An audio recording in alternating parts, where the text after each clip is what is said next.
시간이 되었으므로 2025년 5월 13일 화요일 아침 예배를 시작하겠습니다. 다 같이 사도신경으로 우리의 신앙을 고백합니다. 전능하사 천지를 만드신 하나님 아버지를 내가 믿사오며 그 외아들 우리 주 예수 그리스도를 믿사오니 이는 성령으로 잉태하사 동정녀 마리아에게 나시고 본디오 빌라도에게 고날 받으사 십자가에 못 박혀 죽으시고 장사한 지 사흘 만에 죽은 자 가운데에서 다시 살아나시며 하늘에 오르사 전능하신 하나님 우편에 앉아 계시다가 저리로서 산자와 죽은 자를 심판하러 오시니이다. 성령을 믿사오며 거룩한 공예와 성도가 서로 교통하는 것과 죄를 사해 주시는 것과 몸이 다시 사는 것과 영원히 사는 것을 믿사옵나이다. 아멘. 사랑과 은혜가 풍성하신 하나님 아버지, 하나님의 크신 사랑을 진심으로 감사드립니다. 오늘도 우리에게 새로운 하루를 허락하셔서 예배로 하루를 열 수 있도록, 혹 예배 드릴 수 있도록 허락하여 주심을 진심으로 감사드립니다. 하나님, 오늘도 성령 하나님과 동행하는 삶 될 수 있도록 하시고 하나님 말씀 안에서 의의 열매를 맺을 수 있도록, 열매 맺는 삶을 살 수 있도록 은총 베풀어 주시옵소서. 하나님, 심신이 연약한 우리의 지체들이 여럿 있습니다. 저들에게 찾아가 주셔서 저들의 마음을 위로하여 주시고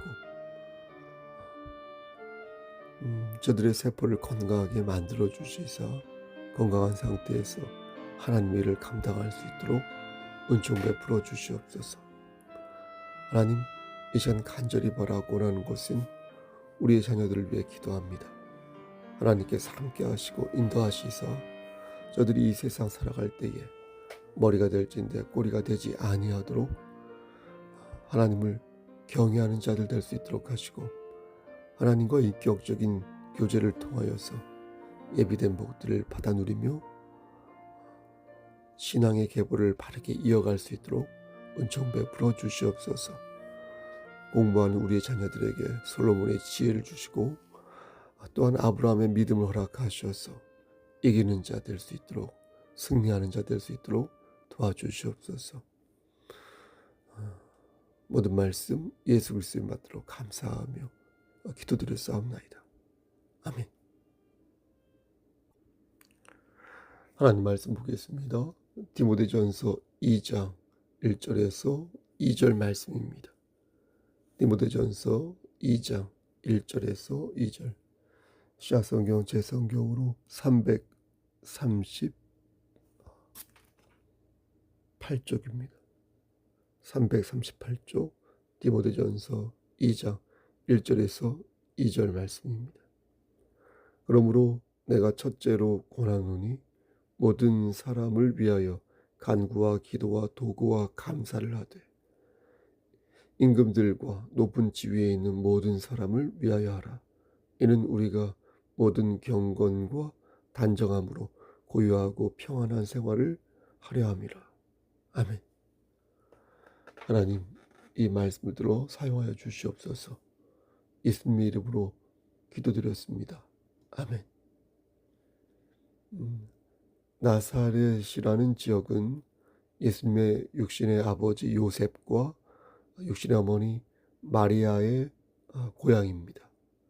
그리고 나사렛은 예수님이 헤롯 왕의 박해를 피하기 위해 애굽에 갔다가 돌아와서 30년 동안 사신 곳입니다. 그곳에서 예수님께서는 병자들을 줄기차게 고치십니다.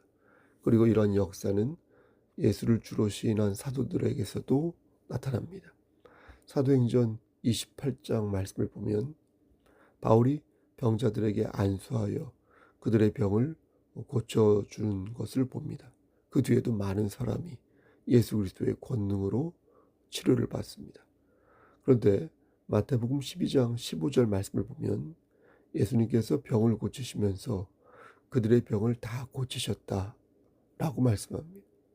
이것은 오직 예수님만이 가능한 말씀인데, 왜냐하면 우리가 기도할 때는 병이 낫기도 하고 그렇지 않을 때도 있지만 예수님께서 기도하시면 무조건 병이 낫고 어떠한 병이든 모두 고치실 수 있기 때문입니다. 그래서 예수님께서 그들의 병을 다 고치셨다고 말씀하신 것입니다. 그럼 그때 있었던 환자들은 어떤 병을 가지고 있었을까요? 여러분 아시겠지만 거기에는 손이 마른 사람이 있었고 다리가 불편한 사람이 있었고 마음에 병이 든 자도 있었습니다. 그리고 귀신에 씌어 영적으로 고통을 받는 자들도 있었습니다. 누구나 인정하듯 병은 신체에만 있는 것이 아니라 마음에도 있지 않습니까? 많은 현대인들이 육체적 질병뿐만 아니라 정신적인 질병을 앓고 있는 것이 현실 아닙니까? 어떤 통계를 보니까 우리나라에서 한 해 교통사고로 죽는 사람보다 자살로 죽는 사람이 더 많다고 합니다. 2020년 우리나라 사회보장 데이터를 보니까 한국의 노인 빈곤율이 OECD 국가 중 1위라고 합니다. 우리나라 노인 빈곤율이 43.5%이고 그 뒤로 라트비아가 39%, 또 에스토니아 37.6%, 미국과 일본은 각각 23.1, 또 20%였습니다. 어떻습니까? 물질과 정신이 교우하면서 우리를 안팎으로 힘들게 하는 일들이 우리 이 나라에서 많이 지금 일어나고 있다는 것 아니겠습니까? 노인 빈곤만 여러분 그러겠습니까? 자살률도 상당히 높습니다. 역시 2020년을 기준으로 말씀드리면 우리나라가 자살률이 세계 최고로 높은데 우리가 자살률이 46%라면 일본은 17%, 튀르키예는 5%라고 합니다. 우리나라 사망 원인 1위가 암이고 2위가 남녀 모두 심장질환이며 그들이 여러 질병으로 죽는데 자살은 남성이 5위이고 여성은 7위에 해당한다고 합니다. 다른 것은 스스로 조장하는 것이 아니지만 자살은 스스로 조장하는 것이기에 그 순위를 볼 때 더욱더 그 충격과 후유증이 큰 것입니다. 다시 말씀으로 돌아가서 예수님께서 그들의 병을 다 고치셨다는 것은 육체뿐만 아니라 마음도 고치셨다는 것이고 그렇게 하신 이유는 선지자 이사야를 통하여 하신 말씀을 이루고 많은 이방인들이 주님의 이름을 바라도록 하게 하시기 위해 그렇게 하신 것입니다. 그러니까 절망에 빠진 자들에게 힘을 주시고 그들이 이길 때까지 우리 주님은 우리를 계속해서 치유해 주시는 것입니다. 우린 예수 그리스도의 이름으로 모든 것을 굴복시킬 수 있습니다. 우리의 욕망을 굴복시킬 수 있고 우리의 건강도 굴복시킬 수 있고요. 우리의 재정과 비전과 모든 능력을 예수 그리스도 앞에서 굴종시킬 수 있습니다. 그렇게 할 때 우리는 비로소 거듭난 자의 몸과 마음을 유지할 수가 있는 것입니다. 중요한 것은 무엇입니까? 날마다 우리 자신을 그리스도 예수 앞에서 굴종시켜야 한다는 것입니다. 매일 십자가 앞에서 우리를 단련해야 한다는 것이고 매일 우리의 마음을 옥토의 마음으로 만들기 위해 힘써야 한다는 것입니다. 그렇게 할 때 내가 살고 내 형제도 사는 것입니다. 또 그렇게 죽을 때 나도 죽고 내 형제도 죽어 하나님의 영광을 높일 수 있다, 살릴 수 있다라는 것입니다. 그러므로 옥토의 마음을 만들고 싶다면 밭을 일구는 정성이 있어야 하며 불평과 불만을 이렇게 늘어놓기보다 하나님의 뜻을 알아차리는데 더 많은 에너지를 쏟아야 할 것입니다. 어디에 힘을 쓸 것인지 물을 때 쓸데없는 것에 힘을 쏟기보다 신령하고 은혜가 되는 일에 힘을 쏟는 그런 지혜로운 성도가 되어야 할 것입니다. 오늘 본문을 살펴보도록 하겠습니다. 오늘 본문 중 2절 말씀을 보시겠습니까? 2절 말씀은 나중에 전하도록 하고 오늘은 1절 말씀만 중심으로 강설을 하도록 하겠습니다. 오늘 본문을 보면 유독 눈에 들어오는 어절이 있습니다. 그것은 바로 1절 말씀 보는데요. 모든 사람을 위하여, 모든 사람을 위하여라는 이 어절이 되겠습니다. 그러므로 내가 첫째로 권하노니 모든 사람을 위하여, 모든 사람을 위하여. 그리고 2절 처음에도 모든 사람을 위하여 이렇게도 나옵니다. 임금들과 높은 지위에 있는 모든 사람을 위하여. 그렇죠? 또 중간에도 모든 경건과 단정함 이렇게 말씀합니다. 그러니까 주목하는 것은 사도 바울이 오늘 본문을 디모데에게 첫째로 권한 말씀이라는 것인데, 첫째로 권했다는 것은 시간적으로 첫째를 권했다는 말이 아니라 다른 것보다 우선으로 여겼다는 것입니다. 그러니까 바울은 첫 번째 중요한 사항을 누구를 위해 기도하는 것이다, 이렇게 말했다는 것입니다. 근데 그 누구가 바로 모든 사람이라는 것입니다. 그럼 이 말씀대로라면 우리는 하나님 믿지 않는 사람들을 위해서도 첫 번째로 기도해야 하는 것일까요? 그들이 예수를 영접했으면 좋겠습니다. 정도의 기도가 아니라 말씀을 보니까 간구와 기도와 도구와 감사를 하라고 했으니까 아주 제대로 골고루 하라는 것인데, 그럼 하나님 믿지 않는 사람들을 위하여 우리는 간구와 기도와 도구와 감사를 해야 하는 것입니까? 그렇지는 않습니다. 여기서 말씀하는 모든 사람이란 인종이나 국적이나 어떤 사회적 지위로 차별하지 말라는 그런 차원에서 모든 사람이라고 말한 것이지, 하나님 믿지 않는 모든 사람을 가리키는 것이 아닙니다. 이것을 좀 더 구체적으로 말씀드리면 기도를 표현한 4개의 표현에 대해 설명을 더 붙여야 할 것 같습니다. 1절 중간을 보면 기도를 4개의 단어로 표현하고 있는데, 말씀드린 것처럼 간구와 기도와 도구와 감사입니다. 간구입니다. 간구는 헬라어로 데세이스 이렇게 말하고 있었습니다. 찾아보니까 데세이스, 이 뜻을 찾아보니까 어떤 긴박한 상황에서 하나님께 간구하는 것이다, 이렇게 말씀합니다. 영어로는 supplication이라고 하겠죠. 그러니까 무언가를 탄원하고 애원하는 것입니다. 이게 데이세이스입니다. 이 사람을 감옥에서 풀어주십시오 라든가, 이 병을 고쳐주십시오 라든가, 어떤 그의 병을 고쳐주십시오 라든가, 어떤 특정하고 긴박한 상황에서 하나님께 애원하는 것입니다.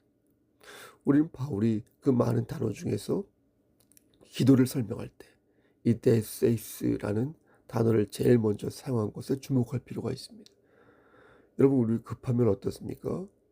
여러분, 개인 기도하는데 형식이 그렇게 중요하지 않지 않습니까? 내가 죽을 것 같은데 다른 사람의 시선이 그렇게 중요합니까? 자존심이 중요합니까? 바울은 그러지 말라는 겁니다. 그런 자존심을 부리지 말라는 겁니다. 하나님께 무릎을 꿇고 빌라는 것입니다. 누구를 위해서? 내 형제와 자매를 위해서. 차별하지 말고 구분하지 말고 형제와 자매를 위해서 간구하라는 것입니다. 근데 이게 내 자신도 아니고 내 자식도 아니며 내 부모도 아닌 사람을 위해 비는 것이 좀 그럴 수 있습니다. 그냥 기도 정도를 하겠는데 그 사람을 위해서 무릎을 꿇는다, 그 사람을 위해 애걸복걸 빈다, 이게 정서적으로 잘 와닿지 않을 수 있습니다. 근데 바울은 그러지 말라고 말하는 것입니다. 모든 형제와 자매를 위해 간구하라고 말하면서 이것이 첫 번째로 강조하는 말씀이라고 디모데를 가르친 것입니다. 두 번째 단어가 무엇입니까? 기도입니다. 역시 헬라어 성경을 찾아보니까 여기서 사용된 기도는 프로슈카스라는 단어였습니다. 이 뜻을 찾아보니 우리가 일반적으로 알고 있는 기도가 되겠습니다. 여러 주석집을 보았는데 이에 대한 특별한 설명이 없었습니다. 하지만 저는 다른 기도보다 사실 이 프로슈카스, 이 단어가 마음에 더 와닿습니다. 여러분, 그런 거 있지 않습니까? 좋은 것은 조금 느긋하게 즐기고 싶을 때가 있지 않습니까? 느긋하게 일을 처리하는 경우가 그리 많지 않기 때문에, 그래서 좀 느긋하게 기도하고 싶을 때가 있습니다. 이런 차원에서 기도가 일상이 되고 하나님께 아뢰는 것이 생활의 기쁨이 될 때, 그것이 얼마나 행복한 일인지 모릅니다. 그리스도의 평강이 우리의 가슴에 남을 때 우리 좀 더 기쁘게, 좀 더 편안하게 예배를 드릴 수 있습니다. 우리가 지고 가야 할 십자가를 지고 가면서, 그러면서도 동시에 기쁜 마음으로 주의 발자취를 따라갈 수 있습니다. 서로의 짐을 함께 지면서 프로슈카스, 프로슈카스 이러면서 느긋하게 기도하며 주님을 만나는 체험을 하는 것입니다. 이제 세 번째 단어, 도구입니다. 여러분 아시죠? 저도 예전에 도구 기도를 중보 기도라고 많이 말했었는데, 이 도구는 헬라어로 안티우크세이스라고 하였습니다. 무슨 뜻인가 찾아보니 다른 사람의 유익을 위해 중보 기도하는 것이다 라고 말합니다. 영어로는 인터세션이라고 하는데, 사실 이 단어는 누군가를 이렇게 인터뷰하거나 아니면 어떤 사회적 교제를 할 때 쓰는 단어입니다. 여기서 중요한 것은 우리가 누군가를 위해 기도할 때 반드시 다음과 같은 사실을 염두에 둬야 한다는 것입니다.